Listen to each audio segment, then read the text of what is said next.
Assalamualaikum warahmatullahi wabarakatuh. Salam guru penggerak. Perkenalkan, saya Mareta Kusumawardana dari SD Negeri Unggulan Magetan, Kabupaten Magetan. Salam sehat. Sebagai guru, saya bersyukur dapat mengikuti program CGP. Banyaknya ilmu baru yang membuka wawasan dan pengalaman menjadikan pembelajaran nyata untuk saya yang dapat menambah kompetensi saya sebagai seorang guru. Sebelum mengikuti CGP, saya percaya anak ibarat kertas kosong. Jadi tugas utama kita sebagai guru adalah membentuk mereka baik kepribadian maupun dalam pembelajaran untuk transfer ilmu pengetahuan. Guru sebagai dalang dan anak laksana wayang yang dimainkan bergantung di tangan guru. Awalnya, saya berkeyakinan bahwa harus mampu mentransfer ilmu kepada anak dan berpikir aktif bagaimana caranya untuk dapat menjelaskan materi kepada anak sebaik-baiknya. Saya beranggapan anak tidak akan paham kalau materi pelajaran tidak saya jelaskan dengan baik. Saya mempercayai bahwa semua anak memiliki kesempatan dan kemampuan yang sama dalam mempelajari sesuatu. Jadi, guru merupakan pusat pengetahuan bagi peserta didik. Selain itu, tujuan utama pengajaran ada di nilai akhir atau pencapaian melampaui KKM yang tertuang di kurikulum. Dengan kata lain, saya berorientasi terhadap hasil, bukan proses.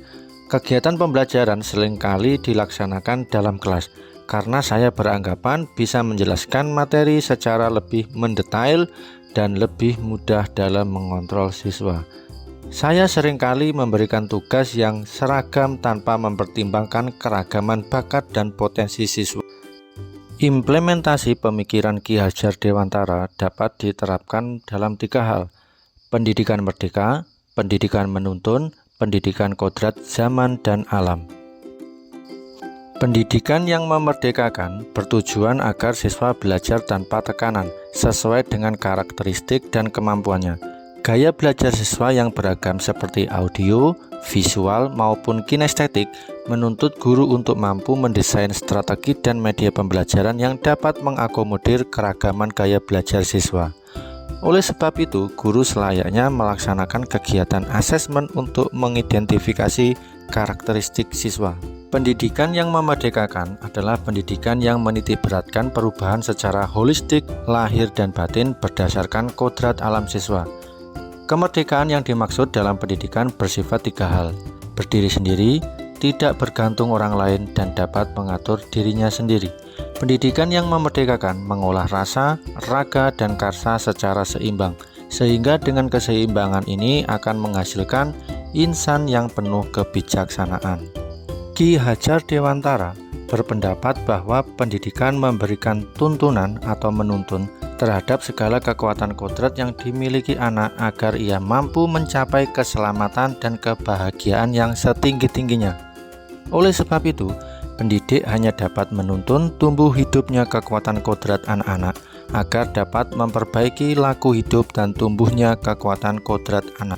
Budi pekerti juga merupakan dasar pemikiran Ki Hajar Dewantara, yakni perpaduan harmonis antara pikiran, perasaan, dan kehendak atau kemauan sehingga menimbulkan tenaga atau semangat. Hal ini menjadi salah satu aspek penting yang harus diperhatikan dalam pelaksanaan pendidikan. Budi pekerti merupakan modal dasar kebahagiaan yang berperi kemanusiaan. Budi pekerti merupakan kunci untuk mencapai keselarasan dan keseimbangan hidup. Ki Hajar Dewantara menjelaskan bahwa dasar pendidikan anak berhubungan dengan kodrat alam dan kodrat zaman. Kodrat alam diartikan sebagai lingkungan alam tempat peserta didik berada, baik kultur budaya maupun kondisi alamnya. Kodrat alam berhubungan juga dengan karakter dasar anak. Ada anak yang disiplin, bertanggung jawab, rajin, jujur, malas, pemalu, dan lainnya.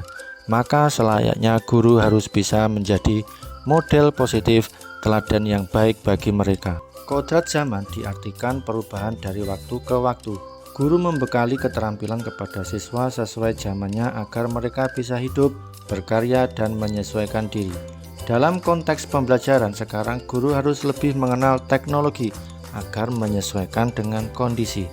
Proses pembelajaran hendaknya menyesuaikan berbagai diferensiasi yang ada, baik gaya belajar, gaya berpikir, minat, bakat, dan sebagainya. Implementasi dalam mewujudkan pemikiran Ki Hajar Dewantara dalam beberapa hal sebagai berikut. Menerapkan 3 prinsip kepemimpinan. Ing ngarsa sung tulodo, ing madya mangun karso tutwuri handayani. Kedua, melakukan pendekatan humanis kepada siswa agar tercipta kenyamanan.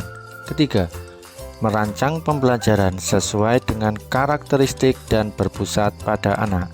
Keempat, melaksanakan asesmen secara berurutan dan menyeluruh. Kelima, melakukan pembiasaan berdasarkan nilai karakter budaya bangsa. Terakhir, melayani siswa dalam mengembangkan bakat dan potensi mereka.